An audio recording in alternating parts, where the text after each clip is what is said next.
mechanical engineering student at the University of Houston, and today I'll be showing you how to use science to make ice cream in a bag.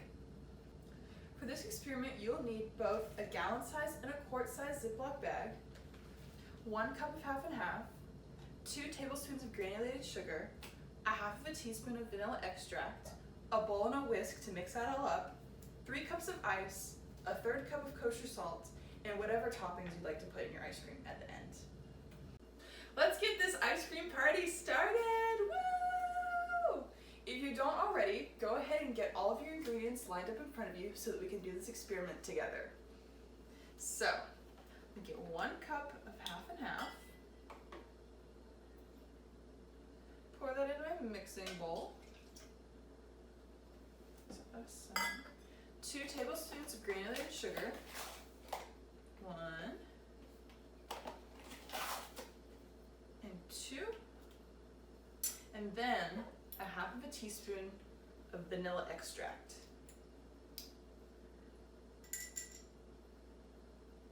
Throw that in there, perfect. Now mix until that sugar is dissolved into the half and half. I'll be right back.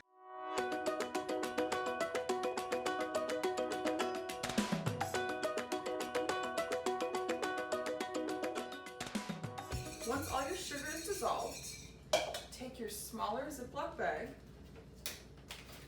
and pour this mixture into it. Make sure to not spill. Alright, now we're going to seal that up and make sure there's no excess air in the bag, like so.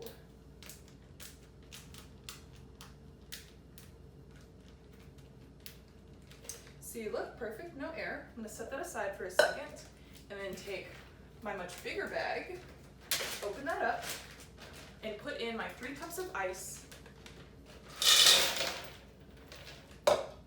and my 1/3 cup of kosher salt.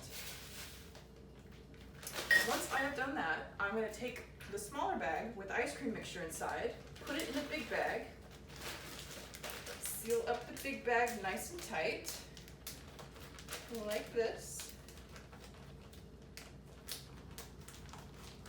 And then I'm going to shake for about 7 to 10 minutes. And you can also use gloves if you'd like, since the ice is pretty cold. Have fun shaking.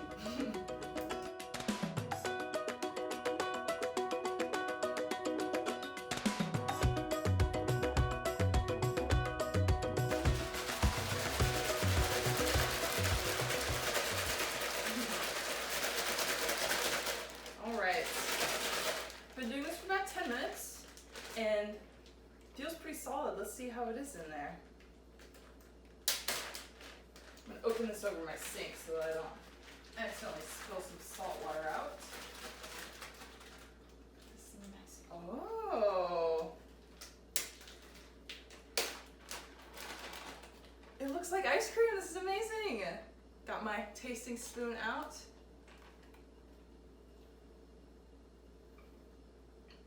Oh, and it's so good too. I'm gonna put some chocolate chips in here and enjoy. Now that we're all enjoying our ice cream with whatever toppings you want, let's try and figure out how this experiment worked.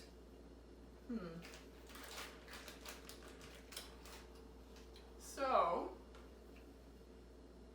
we have our half and half, our sugar, and our vanilla extract.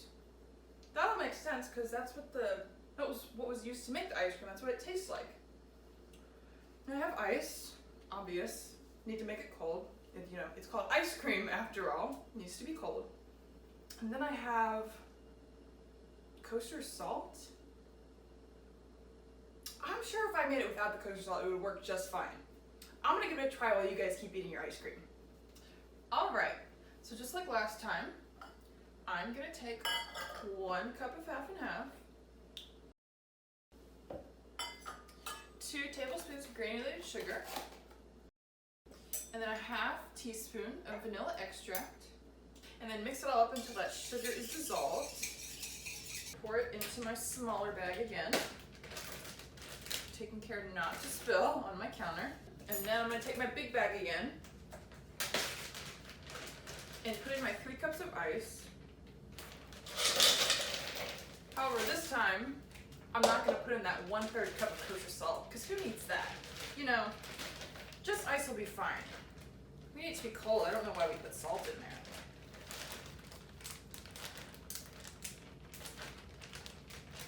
Seal it up nice and tight. And then I'm gonna shake again to see y'all in a couple minutes.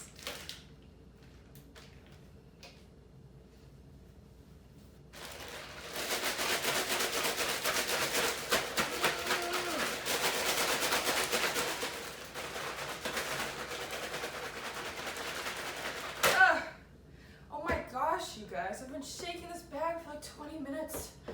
I'm so tired. And it's not even close to becoming ice cream. It's still a liquid. I guess that salt really was important. Why is that? Oh, I remember now. Let me explain it to you.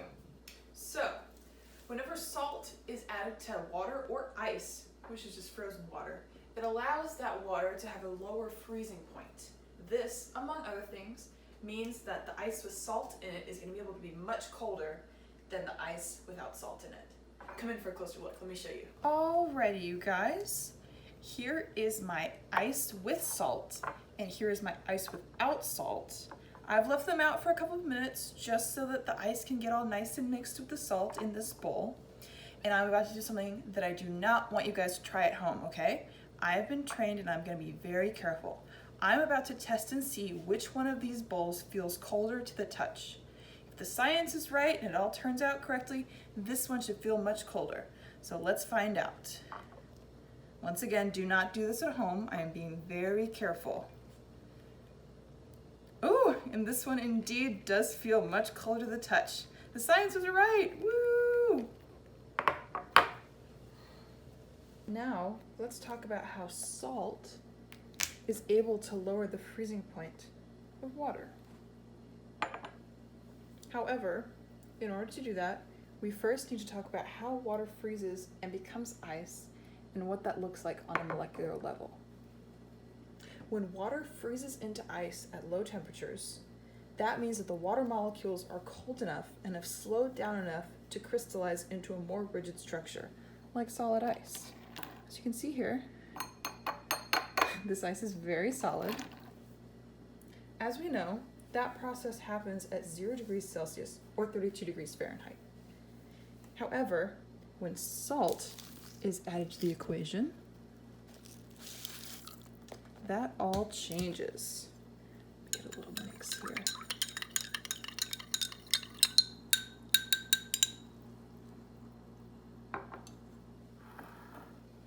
Salt's molecules are made up of 1 sodium atom and 1 chlorine atom. However, when salt is dissolved in water, those 2 atoms break apart just like this and go floating around in the water.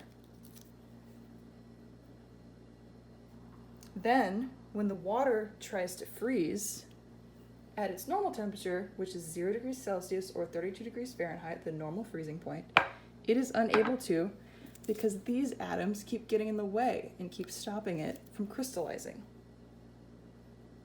So, therefore, the salt water needs to be much colder and have a much lower temperature in order to freeze as compared to just regular water with no salt in it.